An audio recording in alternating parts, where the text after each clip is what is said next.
أينما كنا أينما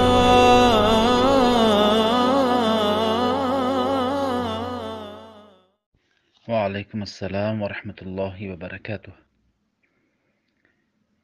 بله برادری گرامی، پیامبر صلی الله علیه و سلم به همه چیز برای ما نمونه بودند. همه جانبه پیامبر صلی الله علیه و سلم برای امتشان نمونه می باشند. اگر مهربانی پیامبر صلی الله علیه و سلم، سخنان شیرین پیامبر صلی الله علیه و سلم با همسران خود چگونه بودند، حیات پیامبر را اگر ببینیم بر ما نمونه هستند. اما متاسفانه امروز فقط یک جانبش رو مردم میگیرند و مردم دیگر یک جانب دیگرش رو میگیرند. ما باید کاملا بگیریم، چه خیلی که الله میگوید یا ایها الذین آمنوا ادخلوا فی السلم کافه، ای کسانی که ایمان آورده اید شمایان به اسلام کامل درآیید، همه جانبش رو قبول بکنید. پیامبر صلی الله علیه و سلم روز وقتی که عایشه مادرمان آب می نوشند، وقتی که این جام رو میگیرم میگویند که ای عایشه از کجایش نوشیدی تا من بنوشم، تا که محبتی عایشه رو بر خود جلب بکنم. و اینچنین وقتی که صفیه مادرمان پیامبر صلی الله علیه و سلم رو در اعتکاف وقتی که زیارت میکند، پیامبر صلی الله علیه و سلم شبانه به خانه شان می بیارند، از اعتکاف برآمده.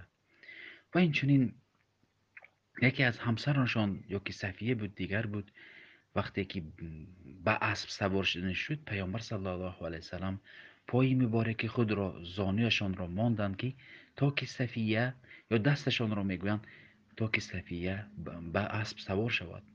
و اینچنین پیامبر صلی الله علیه و سلم را ببینیم وقتی که با همسرشان از اسب می افتند، وقتی که ابو طلحه پیامبر رو ببیند که پیامبر مجروح نشدند، پیامبر میگفتند که ای ابو طلحه، زن یعنی همسرم رو به بالایش چیزی گذار که تا که یگان جایش ننماید.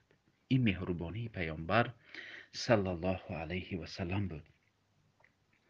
اگر ببینیم وقتی که پیامبر صلی الله علیه و سلم در حال مشقت از جنگ برمیگشتند، به عایشه مادرمان مسابقه میکردند در دویدن. این همه این عملهایشان، عمل رفتار نیک، سخنهای شیرینشان و اینجورین به همسرشان گوش فرا میدادند.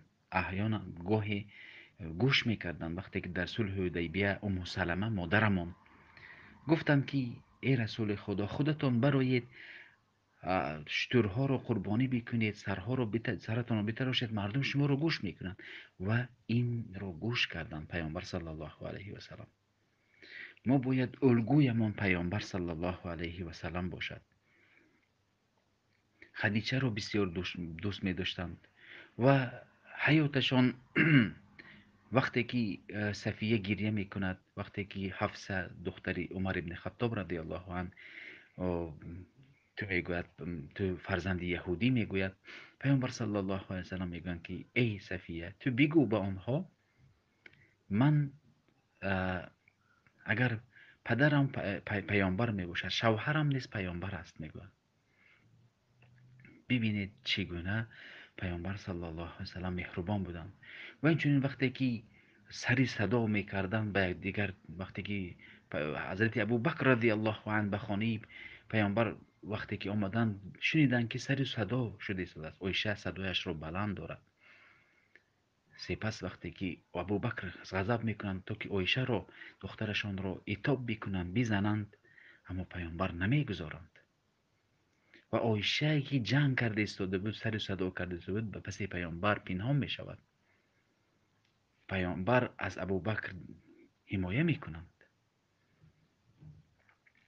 این رفتار پیامبر. وقتی که عایشه مادرمان یک طبقه رو در نزد پیامبر می شکند و شخصی که خوراک آورده بود و او را عتاب می کند، پیامبر رحمت الله العالمین این جاگه شکسته رو از زمین میگیرند، میگویند ای عایشه تو این را به سالمش را به صاحبش برگردان. چرا ما یک جانبش را گرفتیم امروز؟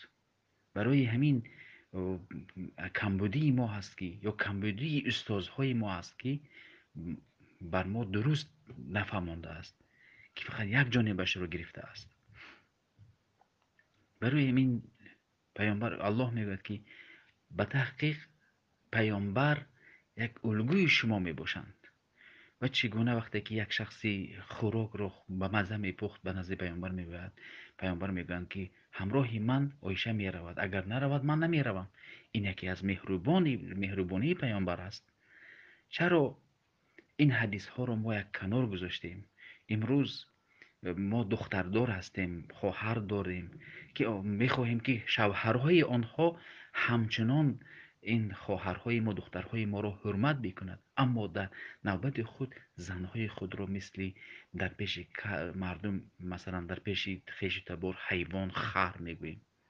در حقیقت ما از سنت پیامبر دور شده ایم، دور شده ایم.